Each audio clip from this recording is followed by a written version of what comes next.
podcast number one. Podcast number one. So, kind of an interesting thing. I'm not really sure what we're going to talk about on this podcast. No idea. I think we're just going to see how it goes. See how it goes and kind of wing it. I think that's really about the whole, we should rename the podcast, actually, see how it goes. See how it goes. I like that. We'd like some feedback on the podcast name because we're really not sure. It could be all kinds of crazy names, but because, our creatives are making us do this. I'm more of an analytical. Yeah. I know. But since our creators are making us do this. Unedited. Completely. Everything that we say. They told us one take. That's all we get is one take. So you know it's real. This is a real. Yeah. But that's good. Yeah. I like that. It's not even one of them fakey reels. That's good. It's a real. So we need a name. Right now it's nameless. So we're gonna reach out to our massive audience here and see if they give us any feedback. And it's going to be the one vocal person. Probably only one person will ever watch this, but it'll be the one vocal person. Yeah. That'll give us some really dumb name. Probably my son, but one of my sons will probably come up with a goofy name. Yeah, I think we'll at least get 5 people. But I think to give names. I think let's see what happens. Yeah, it's kind of good. Yeah, and we also need topics. Topics would be great. I think topics would be great. I think generally if we stick around real estate, because that's what we know. Real estate, maybe business, maybe the economy. Yeah, good. We could do like local cooking because then maybe like they'll bring in food or something. That'd be kind of fun. That'd be cool. Yeah. And, but I think real estate generally and investing. Maybe a little bit of our backstories, some fun things. Backstories, fun takes, things like that. That could be awesome. But we're open to suggestions, I think. The nice thing about being I used to say that I was a Eagle Scout, black belt, rocket scientist, real estate investor, software sales guy, entrepreneur. Now I add author to it. So I have kind of a diverse background. So I think I can handle a couple different topics. That was very humble braggy. That was very humble. Yeah, I taught my boys to say, let me tell you how humble I am. They love that as little kids. It's not as funny now that they're adults. What are you drinking? This is a little Red Bull and Sprite. Okay. And just a little bit of that. Just kind of like take me over the edge, give me a little wings. And I didn't sleep at all last night with the storms and everything. But, being in North Carolina, the storms roll through. Pretty nasty. My dog doesn't They're like borderline tornadoes, honestly. They are borderline. They're kind of like, what is that, EF -1 or something. Just borderline. Yeah. So my husband is like a borderline meteorologist. So he'll predict these things. Like he'll see it coming in through the windows and he's like, that looks like a lot of red. And then he'll pull it up. And 9 times out of 10, he's honestly right. That's pretty correct. Crazy. As a pilot, I kind of look to the skies a lot and just got to do my own forecasting. Like, I don't think I want to be flying in that right now. Oh, so do you have a plane? Yeah, of course I do. Oh, don't you? Sweet. Everybody should have a plane. Well, I do enough real estate deals. Right. Hopefully I will have a plane. All you got to do is get a plane. Yeah. It's not that hard. And in fact, you don't even have to learn to fly. You just hire somebody to fly. Yeah. I, on the other hand, as an aerospace engineer, decided I probably need to learn how to fly because it's just part of the thing. Yeah. So is that something that you bought with the money that when you started investing in real estate, was that a goal of yours? Yeah, it was a long-term goal. I think that I started off in high school by buying a model plane, like a remote control plane. After I upgraded from the plastic planes that you put together at a kits, Yeah. And eventually I decided, I'd like to see what it was like to ride in one when I'm flying it. And so I just got a bigger model. Okay. Which is like the real size. So was that like full scale? And that was always a thing. And then I think everybody ought to have dreams. They ought to have goals and dreams and things to achieve. And so, as I was working for NASA, one of my buddies actually was a pilot, and he left NASA and then he went off and worked for some company, and they were doing research studies on some aerodynamic capabilities of some aircraft and different things. And so he flew like a little small little research plane doing things. I was like, wouldn't that be cool? So I started studying and taking flight lessons and everything. But back then I was even in college, and you can't really do that when you're poor. So I was like, one day I need to make enough money to be able to go do this. You've always wanted a plane more than a yacht? Yeah. Yeah. Yeah. Yeah, you're more of a mountains guy than a beach guy. I'm more of a mountains guy than a beach guy, and I sink like a rock. So there's like a problem. I'm not really buoyant. So I hate to say this, but I even cheated on the Boy Scout swim test, because like I had to swim before summer camp. And so they made you float on your back. And I would always like arch my back in a little doggy paddle back here where nobody could see, just to keep my butt up, because otherwise it'd start sinking and I'd sink to the bottom. So being out on the water, I mean, I lived on the water, as a young boy on the lake. And my granddad had a lake house and we would go there all the time. He and I spent a lot of good quality time there, but learned how to fish and boat and all that, ski and all those kind of things. But being out on the open ocean, that's a long ways. I think I would want a yacht over a plane if I made like millions of dollars when I make millions of dollars being a real estate investor. But I don't know. I don't really like to do either. Yeah. So I guess I really don't need either. The nice thing about the plane, though, is you can like get in it and like fly to a whole nother state, have lunch, get back in it, and then come back. Yeah. Right? Which is kind of helpful.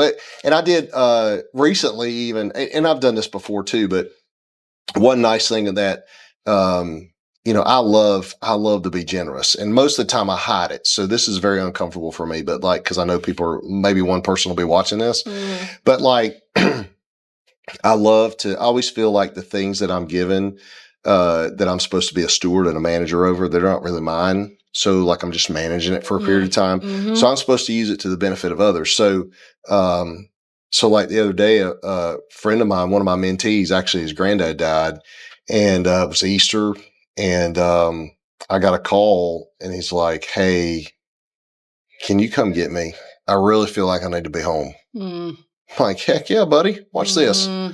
So left church Easter Sunday, got in my airplane, flew up, picked him up, brought him home so he could be with his family for the funeral and all that kind of stuff, because he was in no mental shape to drive, and you didn't want that kind of stress on him and everything to drive that far. And that's just good stuff. But that's kind of one of those, like, most everybody out there who wants the flash and everything, they don't really talk about, well, how could you use that for good? Yeah. Like, how's that work? Like I did an angel flight one time, which is fantastic. Transport cancer patients. A buddy of mine, we flew down to Atlanta, picked up a patient, flew him up to Raleigh so we could go to Duke, and then flew him back to Atlanta, and then came back home to the Charlotte market. So, I mean, that's just the good stuff you can do. Yeah, I get that. I've been doing a lot of thinking on why I'm doing what I'm doing and why I want to. And we love that why. Wealth. The why book is in here somewhere, right? Yeah. So. Yeah. And it's like, I don't know if I'm going to have kids. So what am I building generational wealth for? And it goes back to your generosity. Like, I would love to do this in order to give back. Like, if I could give half my salary away every year, that would be awesome. I love the Warren Buffett pledge, and for a while, for sure. There for a while, he was asking everybody to commit to, giving away the bulk or whatever. I think 99%. Yeah. And I thought about just signing a pledge just so I could get invited to dinner with him, The dollar value really wouldn't match the other people in the room, but it'd be fun. Like, hey, well, I'm doing it. Aren't you doing it? Yeah. So, but no, that's my thing. And I've even told my sons, I'm very honest with them, like, hey, look, if you guys can't be a good steward of what we've been entrusted to, then I'm just going to give it away. I heard that 90% of wealth is lost in the third generation. My granddad used to say, from rags to riches to rags in 3 generations. Yeah. And so I'm not sure really where I fall in that spectrum, because my great-grandfather started the family business, and then my granddad came in, then my uncles came in, then I'm here, and then so I'm not really, and my sons are here. So I'm not really sure which generation I count, but my granddad always told me rags to riches to rags in 3 generations. So I'm trying not to be the back to rags. I feel like this is things that people want to hear about. I feel like talking about generosity and what people are going to do with their money when they make a lot of money. These are all things to think about, because I was watching something. I was actually watching a Dave Ramsey reel. And a guy called in, and he was like, Ramsey. I won $22 million in the lottery, and I have told 2 people, my wife and my financial planner. I have told no one else, because we've heard about... He told his wife? He told his wife. Oh, I'm sorry. Yeah, well, they had to plan together. He did not tell his teenage sons. Good plan. So, any of their family, because they read about like the curse when you win the lottery, people come out of the woodwork. It's terrible. So, I can't remember statistics, but it's like very high. Yeah. That very high percentage, maybe it's even 80% or so. Like, but you go back to where you were, or even worse, or more worse in debt because everyone wants peace. But it was interesting that he called Dave Ramsey and he was saying everything. He's like, I paid off my house. So, Dave, you'd be so proud of me. I don't have a house payment. We drive old Toyotas.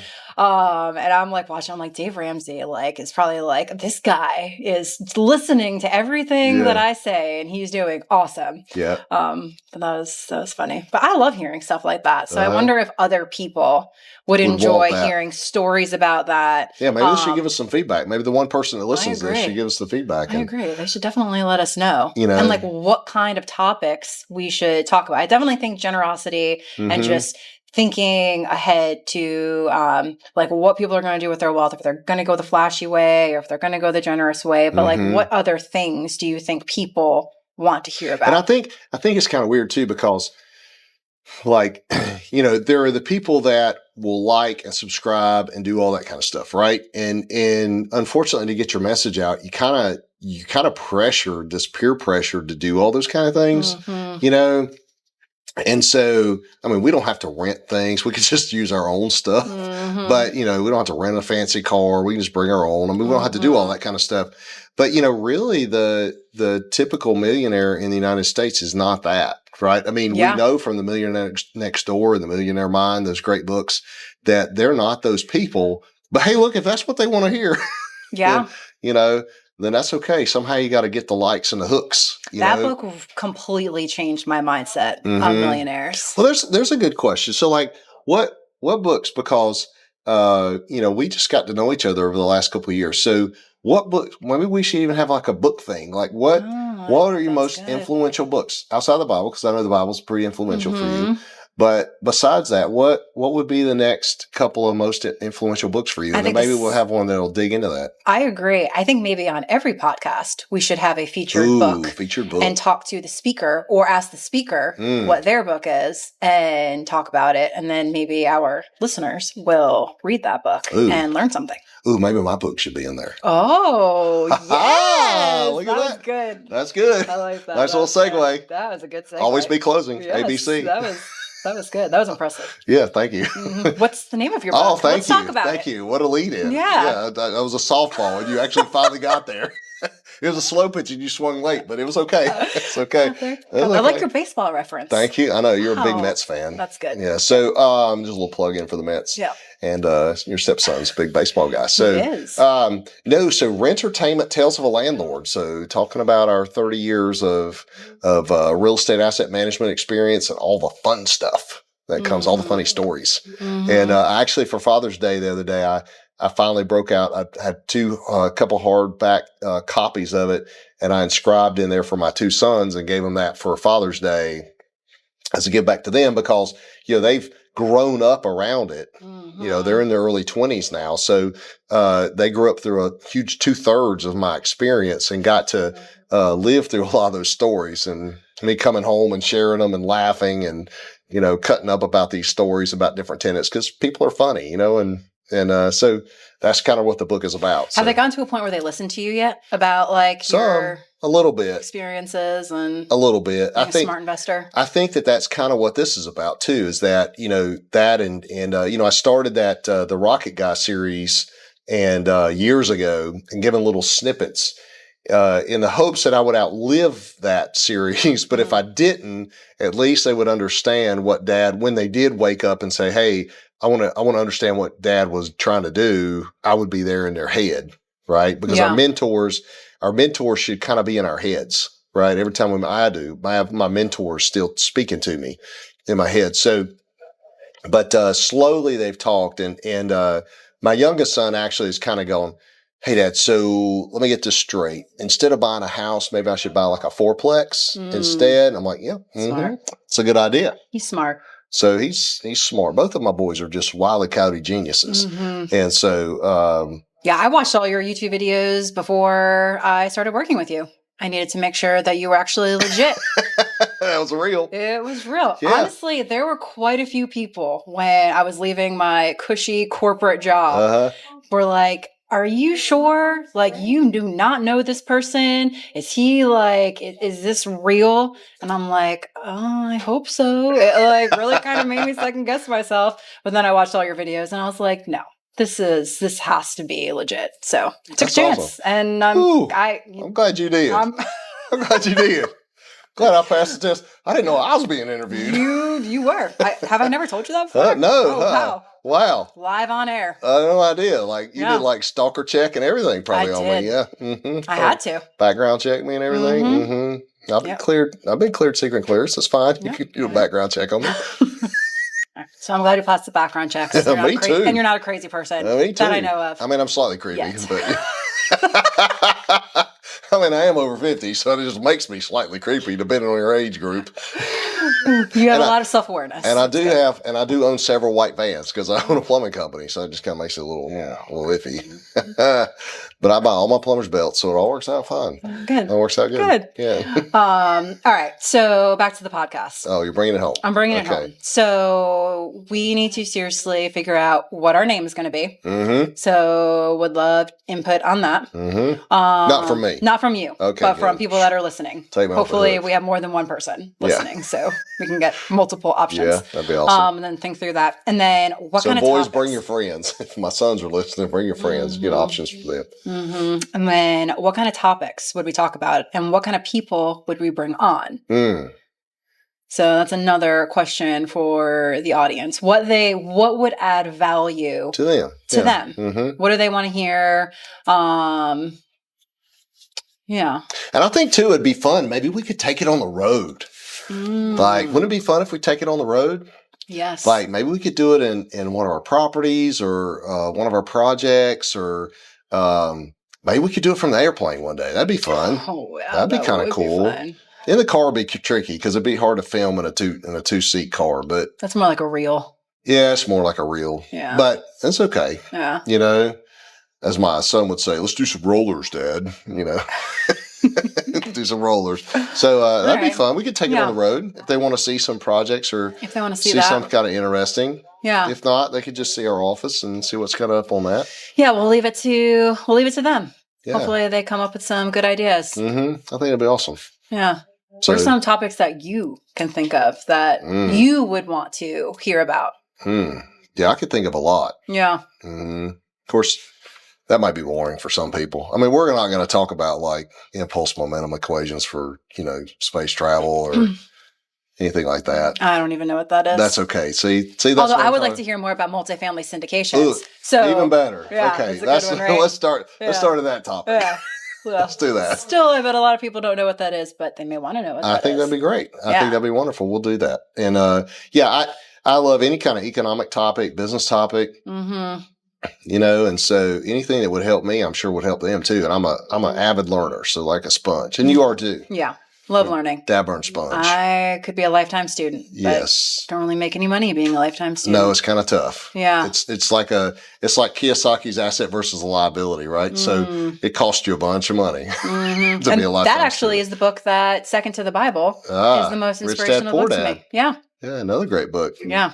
We can have a whole book review day, too. I know, book references. Random book, Greg's random book references. Yeah.